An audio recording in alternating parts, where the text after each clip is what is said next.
I have no financial disclosures. Actually, it should come as no shock. You don't go to IPAC for the money. Sorry. But I do have a tremendous amount of biases. I've had the opportunity to work with PIDAC, and I still sit on PIDAC as the long-term care rep for the development of and the updating of their best practice documents. So when I talk about a PIDAC document, I have my dirty little fingers in the pie. Well, actually, I use hand hygiene to clean, but I have my fingers in the pie nonetheless. And what I try to do with the role that I have is that I do try to influence how the documents that affect us get written. So I sat on the development of the environmental cleaning best practice document. So for those of you, like I said, we're going to be asking lots of questions. The environmental cleaning best practice document. Are you familiar with this document? Yes? Oh, you're going to be. You're going to be. These are resources that are going to be so vital to the involvement of your IPAC programs. You've already done the development. We already built it.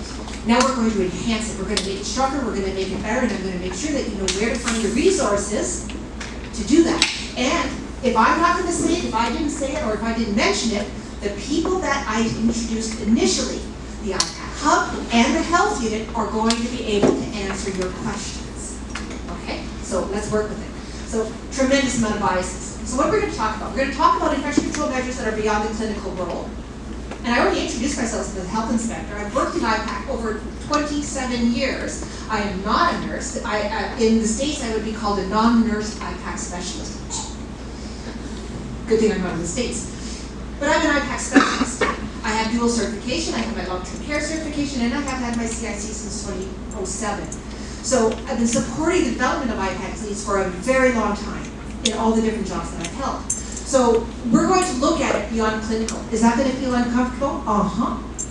I want it to feel uncomfortable because IPAC doesn't just live in a clinical role.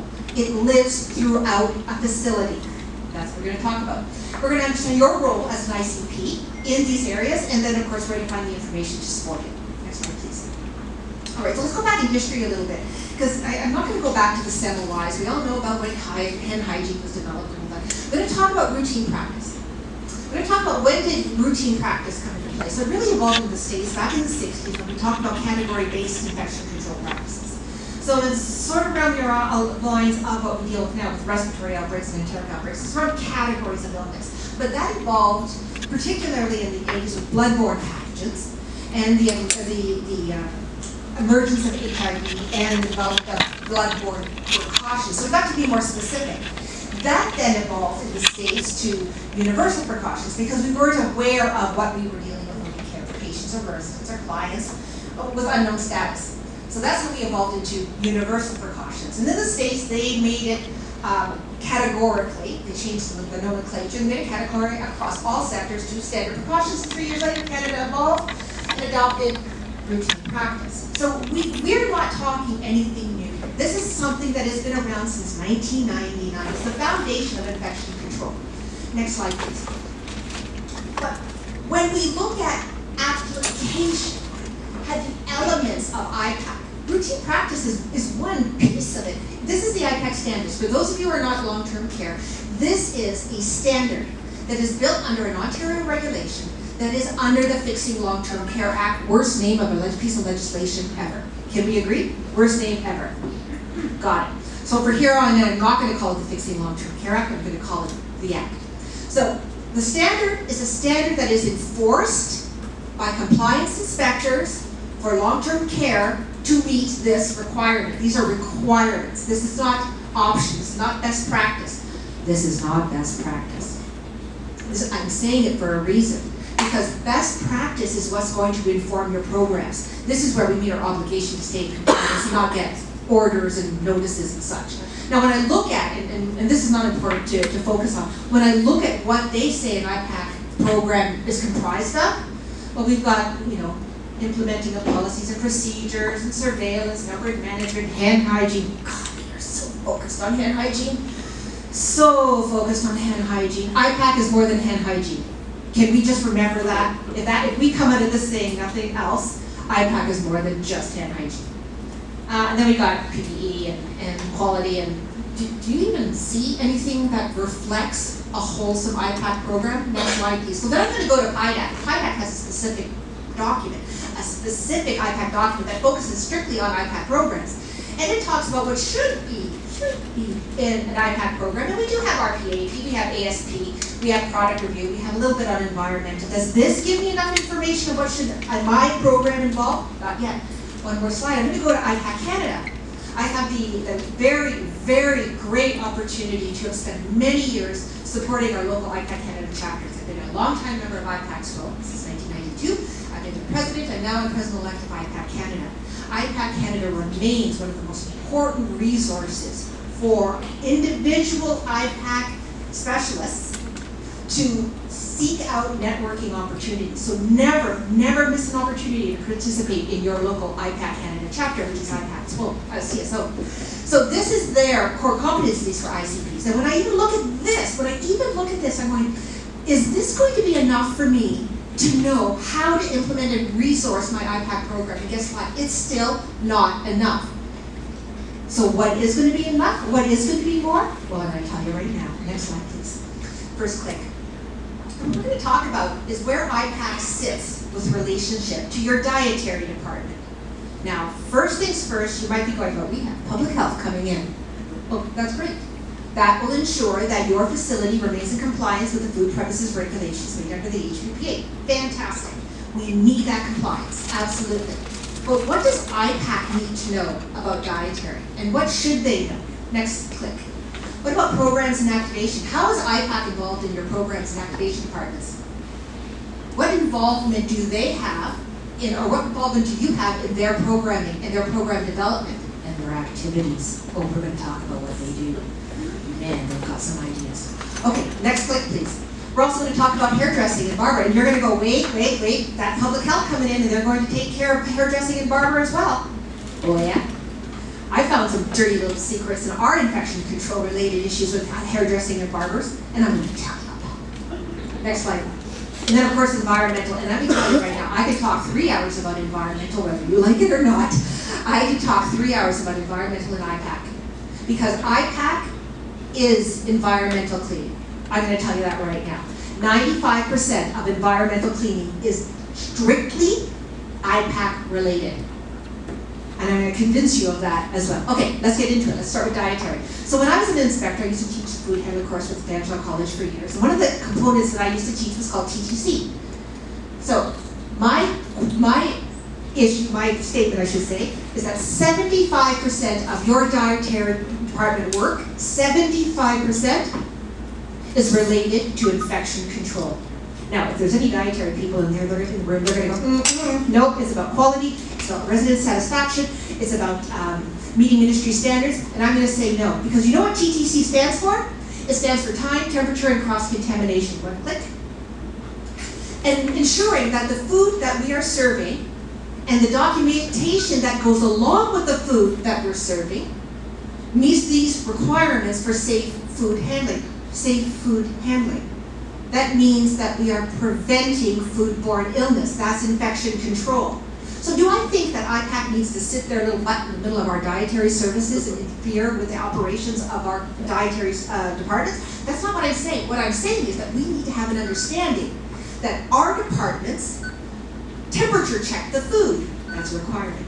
They log the temperature of the equipment. That's a requirement. They keep the food within safe temperatures, hence the danger zone. Keep the hot food hot, keep the cold food cold, because this is where microorganisms grow fastest. Infection control. And they can support our dietary teams with that knowledge, implementation, growth, and importance. Well, how do we do that? Well, we need to know something about it. We need to know something about it. So I'm going to suggest that we spend some time with our DFS as directors of food services or managers and have conversations about what this looks like. And it's not only about TTC, which stands for time, temperature, cross-contamination. There's a test. And not only about time and temperature, but you know what? When we're in an enteric outbreak, the management of outbreak guidelines speak to the collection of 200-gram samples of hazardous foods. So when I joined People Care, I met with our director of food services at a corporate level, and I said, well, how do we do this in our homes? Well, one of our homes collects our 200-gram samples for 3-day spells. So every 3 days, a new sample throughout the course of the day gets collected, bagged, put in the freezer. 3 days? I went, we're going to do 7 days. You know why we do 7 days? Because then, in the event of an enteric outbreak, we can go back far enough that we could be actually talking about pathogens that are not just viral, that are not just bacterial, that could be parasitic. So we use 7-day food samples. How long are your food samples kept in your home? Question number 622. You're going to find that out, right? You're going to find out. How does it happen? And when an enteric outbreak happens, the DFS needs to be notified immediately and told, do not throw out any samples. Keep collecting. Enteric outbreak. The management of outbreak guidelines speak to the collection of 200-gram samples of hazardous foods. So when I joined People Care, I met with our director of food services at a corporate level, and I said, well, how do we do this in our homes? Well, one of our homes collects our 200-gram samples for 3-day spells. So every 3 days, a new sample throughout the course of the day gets collected, bagged, put in the freezer. 3 days? I went, we're going to do 7 days. You know why we do 7 days? Because then, in the event of an enteric outbreak, we can go back far enough that we could be actually talking about pathogens that are not just viral, that are not just bacterial, that could be parasitic. So we use 7-day food samples. How long are your food samples kept in your home? Question number 622. You're going to find that out, right? You're going to find out. How does it happen? And when an enteric outbreak happens, the DFS needs to be notified immediately and told, do not throw out any samples. Keep collecting samples until when? Outbreak's over? No. Till when? Public health inspector. Until the public health inspector says so. Until the public health inspector says, yes, we can move on. Because in an enteric outbreak, the inspector will come in and do a kitchen inspection. 99% of the time. Okay? So, you need to find out what your samples, how they're collected, where they're stored, freezer, how they are kept, how many days, and make sure there's communication in the event of an enteric outbreak. You really should know about the temperature logs. You should see where they're kept. Sanitizers and concentrations. I was in one of our long-term care homes on Monday, and I was doing a walkthrough with our IPAC lead at the home, and we turned on the dishwasher, ran the dishwasher. I was demonstrating to her how we check the chlorine concentration in our dishwasher, and we were getting 0 readings.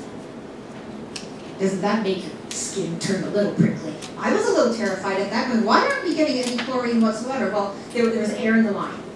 And when there's air in the line, you're not going to draw the solution out of the bucket, out of the container, and we're getting no concentration into the dishwasher.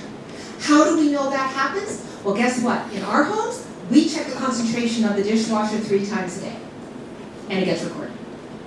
That's how we know. But I wanted our IPAC coordinator to understand that process. Is she responsible for it? No. Does she have to check it? No. But now she understands it. And when she understands it, she can ask questions in the event of an enteric outbreak. Are you okay, the dishwasher? Is everything going well? Let's take a look at the log. Just to rule out something. Public health will do it. But let's do it in the moment. And that's how we build our skills.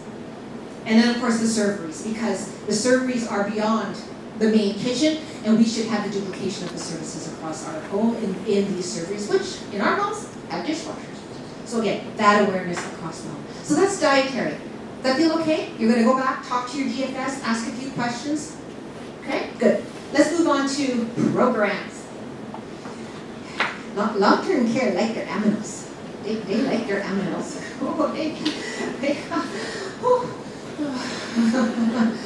One of our homes brought in camels.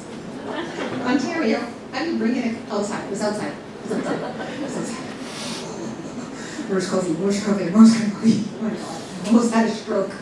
But we do not, and we have this should not surprise anyone. We have very clear policies around animal visitation and animal therapy. Very clear policies. For animal visitation, do not come in the home. Period. They don't come in the home. Courtyards, parking lots, don't care. Go take a bus to a farm, have at it.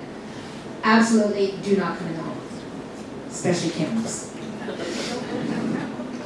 Pardon? No goat yoga. Who does this? Whose idea is this? One click, yeah. Because you know what happens every Easter? Now, if any of your homes, I'm going to look down for a second. If any of your long-term care homes do that, please don't think I'm insulting you. I'm not insulting you. It's just no ducks and birds and chickens at Easter. Can we just all agree on that one? Can we just agree on that one? We have endemic influenza in our poultry population in Ontario. Stop bringing the chickens in the homes. You don't need to grow them. You know what I heard once? I heard once that, you know what, farmers' wives have a real affinity for these animals. Not in their house, they didn't. You know a farmer who brings chickens in her house? God. So clear policies when it comes to animal visitation. Please. And if anyone has attended, and we just spoke about this, anyone attended the IPAC Education Day a couple weeks ago, Dr. Scott Weiss from the University of Guelph did a wonderful presentation on zoonotics and reminded us the importance of not allowing animals in the home who are on a raw food diet. So on our screening checklist for our visiting dogs, we ask, is your dog on a raw food diet? Because we do not want them in our homes. I'm not anti-animal. I have a dog. I love my dog, sleeps with me. Yes, I'm that person. But in our homes, this has to be different. And so my policy is very clear when it comes to animal visitation. And guess who does it? It's not IPAC, it's not nursing, it's not environmental, it's programs. So those are the people that you want to have the conversation with to understand what does our policy look like? What does our vaccination status of the visiting animals look like? What should be on that checklist? Talk to your health unit. What should be happening when an animal comes in? I did a visit once and they brought in a teacup. Say it? Teacup. Right? It was on the table in the dining room. What? You doing that now? No. Yes. Yes, question. I didn't know if this was an open. Oh, only if you could slow me down. In long-term care, why do you not allow dogs or animals that eat raw food diet Yes. into the facility when this is considered a residence? Excellent. Well, so the question is, why would I not want to have animals who are on a raw food diet into our home? What happens when you're on a raw food diet? You actually excrete the pathogens that are in raw meat through their stool. That gets on their paws, that gets on their fur, and that actually becomes part of their natural biome, right? So when they lick, when they have any kind of contact, they can then potentially transmit organisms like Salmonella, Campylobacter, Clostridium to a resident directly. Yeah. This will not make you popular, just to let you know. You don't go into IPAC for the money, and you don't go in there for the popularity. Does that help? That's an excellent question. Excellent question.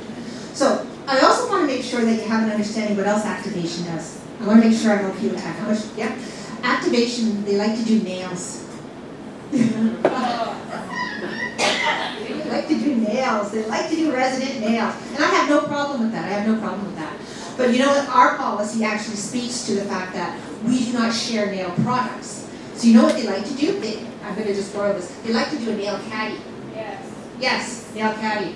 Where all the nail polish is in the one caddy and they have their little buffers and their emery boards and their doodads and their what force. No.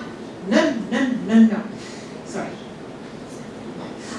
No, absolutely not. So you know what they'll say to me? They'll say, well, when you go to the salon, you share all that equipment. I'm like, well, first of all, that is a choice. When I go to a salon, I assume a risk when I go to a salon. That is what? Inspected. When I go to a home, if a resident wants to have this stuff done, they should have their own product. And we have all been to the dollar store. Their own nail polish, their own emery board, their own buffer, no nippers, no clippers, no graders, none of that. It's to be pretty. It is not to be nail care. Okay? Sorry. Does somebody have a policy that they can share? I can share my policy. That would be good. Yes, I can share my policy. I have no problem with sharing it. That's good. Yeah. They have stuff. You should see what they have. Like really. And sometimes, okay, I want you to also ask them, what do they use to disinfect their equipment? The answer is, whatever our home gives us. You know what the reality is? Whatever I bought at Walmart.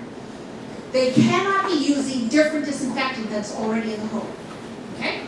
We need to provide that disinfectant, so make sure they're using our product. Special honorable mention will go to your physiotherapist. They also like to bring in their own disinfectants. Okay? So I want you to ask them, what are you using to disinfect your equipment? It should be our product. Because our product has been cleared through environmental services and or IPAC. That's the way it should be. This also involves the opportunity to provide hygiene to our residents at all times. Okay, I'll go quickly through hairdressing. So again, hairdressing, yes, I understand they are inspected by public health. That's perfectly fine. But there are so many other things that are infection control based that we need to focus on. And we're going to start with, one click please. What kind of equipment do they use? So let me ask you, do you know what kind of rollers your hairdresser uses? Do you know? This is called a bristle roller. This is the roller my mother still uses to this day. Okay? You know why these rollers are a challenge? Next click, please. Head lice. So the first head lice exposure or outbreak that I supported in long-term care, she was the 7th person that day to have had a roll-in set because of bristle rollers. Guess who had head lice? The first resident of the day. So the first one we found was resident number 7. And we identified head lice in 7 people. Because resident number 1 had these rollers. So what they did was they used those rollers, did the roll-in set, took them off, put them where? Where do they put the rollers when they're done? In the basket. And where do they use the next resident come along? The same rollers. Right. So that was a significant infection control transmission. Are we worried about head lice? No. High level of ichthyosity though. People get freaked out. That's a technical term. Yes. People get freaked out when we talk about head lice. They really do. I've seen 2 of you scratch already. So, okay. So what do we need to do? Well, it's really simple. It's really, really simple. We make sure we have different rollers. They need to be the plastic rollers. You can still insert a pick through a plastic roller, but what else do you do with a plastic roller? You put it in a sink to disinfect. You wash them. I also have asked, so we have an IPAC checklist for our IPAC leads to use with our hairdressing services, that they do a head check. Do a simple head check. Do you see what color this guy is? Are you going to find this on white hair? No. Resident number 7's hair was moving. Okay? Yeah. Yeah, so you're going to be asking that question. I just know it. I know you're going to be asking that question. So, what you need to do is have a conversation. I can also share my checklist with the group so that you can take it and use it as you wish. But it does look at what products are being used. What disinfectant products are they using? Is your home providing it, or is it something they bring from home? Who's washing the towels? Who's washing the cakes? Are you doing it, or are they taking it home? And are they doing a head inspection? Please have them do a head inspection. It's not the nitpicking we're talking about. It's just a simple head inspection. Because grandmas and grandpas are visited by little tykes who bring in all sorts of things, and it ain't just RSV. Okay? You won't forget that. All right, environmental cleaning. I can't even do it justice. I can't even do it justice. So what I'm going to do very, very quickly is reinforce areas that are important that IPAC has an awareness of. Most important, you need to know what your daily disinfectant is. What is the daily disinfectant used in your home? You need to know what it is, and you need to know what the contact time is, and you need to know its efficacy. Okay? So is your daily disinfectant a quat? And it is a quat. Do you change it in an enteric outbreak? Because guess what? Quats are ineffective against non-envelope viruses. Do you have something to deal with C. diff? How do you get that chemical? So there's so many questions, and unfortunately I've talked too much and I can't get into a lot of detail with it, but you need to know what you're using. So once you find out what your daily disinfectant is, you find the active ingredient, you find the contact time, and I want you to watch people clean. I want you to do room observation cleaning. Do it with your DES, your environmental service manager. Watch your room being cleaned. If it feels wrong, if it feels right, observe, and you'll learn so much. Because I said it at the beginning, 95% of what environmental services does is infection control. They are there to prevent the spread of infections through contact time and effective chemicals. And without that, everything that we believe in IPAC as being effective is a fairy tale. It's a myth. You have to have that certainty, and the only way you can do it is ask questions. Okay, I'm not going to go into details of that. What I want to do, though, is just give it a quick click. Recognize, I hope I've highlighted that there is so much more than the clinical role of IPAC. And these are opportunities to learn and grow, and really learn from your colleagues and your peers in the home about what is happening. Learn it now. Learn it before you need to implement something or change something. This is, I actually believe it's our due diligence. We have an obligation to look beyond the traditional surveillance means and outbreak management skills that we've developed. We have to go beyond that because we're more than that. And click. And I'm assuring you that the resources are there. They are strong, they are evidence-based, and you just need to ask. The beauty about IPAC and the beauty about IPAC specialists is that we are a sharing, caring, beg, borrow, stealing kind of people. This is what we do. There's no need to reinvent the wheel. There's no need to research the development of a pet therapy, pet visitation policy. Shoot me twice. I did it once, no one should have to do it. We share and network and ask. Because in this room, I guarantee you, the answer to your question is right here. All you have to do is ask. Thank you.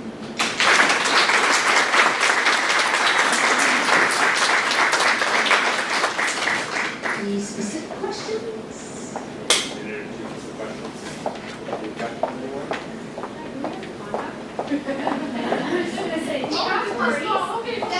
You get the slides too. The slides really don't tell much, but yeah, absolutely. Please reach out. So I've had, I said this earlier, I've had I don't use this word very often, but less than a career in IPAC. But what I believe fundamentally has benefited me is my networking.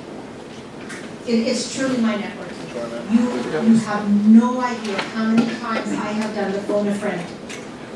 A little more like a beg for mercy and help me, right? How many times I've done that? Does anyone out there have a policy? Does anyone out there have a presentation? I can't even. It is so vital to your development to lean on the people that you need to IPAC. I cannot emphasize that enough. So yeah, feel free to reach out to me. Absolutely. Yes.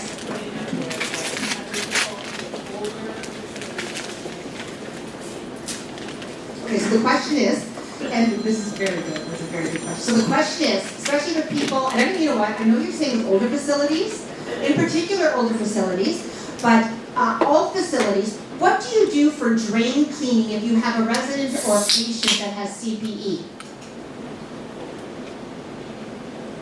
Anyone? Dump bleach. That's one. So can I give imagine I have a story. Imagine. Okay. Some of my stories are true too. So I did a bit of an unofficial survey of hospitals in southern Ontario, actually southwestern Ontario, because we were looking for a policy ourselves that people care about drain cleaning. And I heard everything. I heard from one hospital that they did, and many hospitals actually, that do the dump bleach. I heard from a number of facilities that they say we follow Annex blah blah blah and environmental cleaning, and that's what we do. And then I heard a couple others that use a product called BioAssure. It's from Wood Wyant, and is a specific drain cleaning machine. That's actually what we use at People Care in 2 of our homes. We have a specific BioAssure machine. The reason that this is such an important issue, and it actually you have to take 17 steps back when it comes to the drain, because the drain starts off, is the problem, but the challenge is in the correction upstream. And that's to get people from stop dumping human body waste down your sinks, right? So you need to stop, or our staff need to stop draining basins and urinals and bedpans in the sink, right? IV fluids, Tim Hortons coffee, thickened fluids, everything gets dumped into the sink. So as we continue to populate the biofilm that forms the P trap of a drain, that nice little cylindrical, gets all slimy and gooky. Again, very technical terms I'm using today. I hope you're not ready this time. As that biofilm gets more and more enriched and we turn on the tap, the water actually aerosolizes any kind of microbes that are in the biofilm that gets on the hands of anyone who's washing their hands in that sink, our residents, or who are brushing their teeth, our residents, or cleaning their face, our residents, from that sink. So that's how we have that contamination happen. So we have to decolonize, or we have to address the contamination in the sink. Yes, we need to look at sources such as using high-intensity chemicals. We don't use bleach in long-term care, so we don't do that. We need to find ways to get rid of the biofilm. But that addresses the problem. But what we need to do is go upstream and stop using the sink as a toilet. I actually had a conversation with someone once who said to me, "Can you explain to me why we can't dump the urinal in the sink?" And I'm like, "I'd like to talk to your mother." Didn't your mother say you shouldn't pee in the sink? Like, I don't understand that. Like, why do I have to say these words out loud? We need to stop dumping stuff down the sink. So one of the things that you will see in the IPAC standard is that we actually changed the management of human body waste, where it is actually suggested that we use liners in our bedpans and urinals and take that and actually dispose of it in the garbage where it should go. And I can talk about that for a while too. But anyway, so addressing the problem is not only about the decontamination of the drain, but it's the prevention in the first place. And that is the beauty of IPAC, isn't it? Yeah, that's the beauty of IPAC. I'll be here after the event as well if you have any questions. Thank you. Lovely presentation. Hope everyone learned something new today.